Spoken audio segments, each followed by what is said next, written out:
quand on parle de 2050, la commande, c'est « projette-toi dans 30 ans ».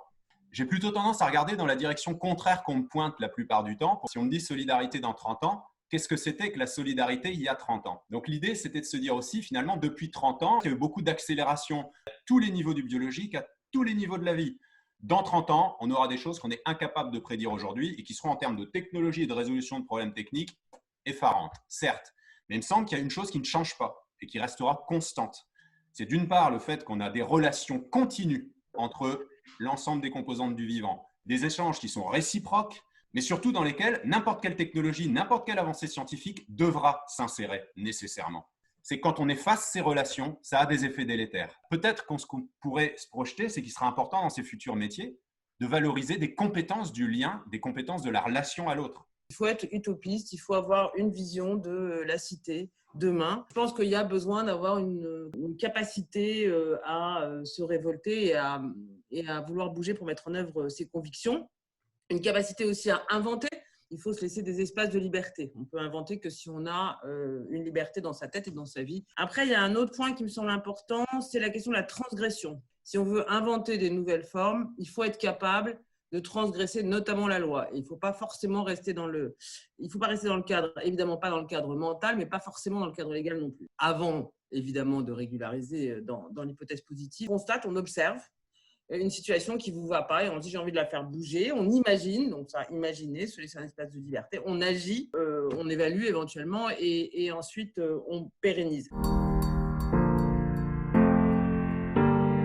On va vous proposer 2 cartes scénario et en fait, vous supprimez celle que vous aimez le moins. Moi, j'enlèverais bien C'est du poulet. Je la trouve moins intéressante que la d'Habitat. Ouais. Qu'est-ce que vous en pensez?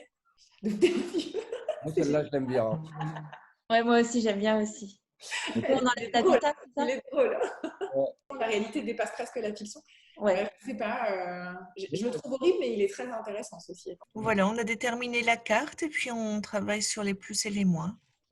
Alors, vision positive. Il faut trouver un truc positif à ça. Si on introduit le truc du choix, à mon avis, ça ne marche pas, mais bon. Ah bah, on peut tout de même rêver. On imagine voilà, rêvons. Que ça marche. Solide à manger, ça me fait rire parce que tu as une double lecture. Avec le poulet et le dimanche, un lieu, mais un restaurant à la fois flexible.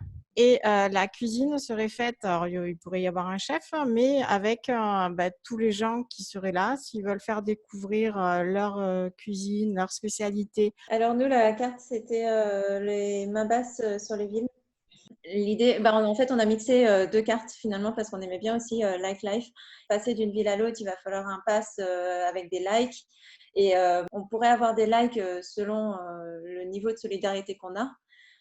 Calculé par une intelligence artificielle et les actions qu'on fait, qui nous propose aussi des actions encore plus solidaires, etc.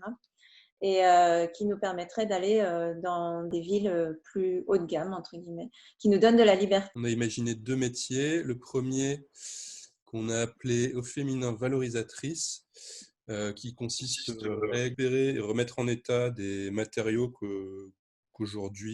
ont aujourd'hui le statut de déchet, mais qui du coup demain pourraient être valorisés. Donc botanothérapeute, c'est celui qui a pour mission dans ce projet-là d'identifier les plantes qui ont un bienfait médical pour les aînés, avec donc comme objectif d'améliorer leur santé. Et le slogan, c'est « Venez planter pour la santé des aînés ». C'est gériculteur, c'est la puériculture appliquée aux personnes âgées. C'est toute l'intégration des anciens dans différents milieux, notamment les crèches.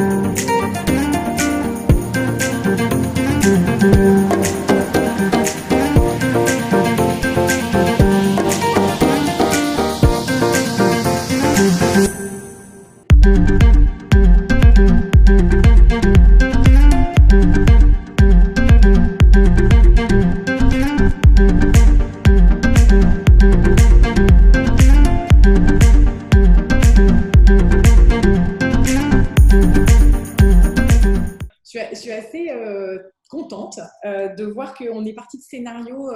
Les scénarios étaient assez clivants, ils étaient assez verticalisés.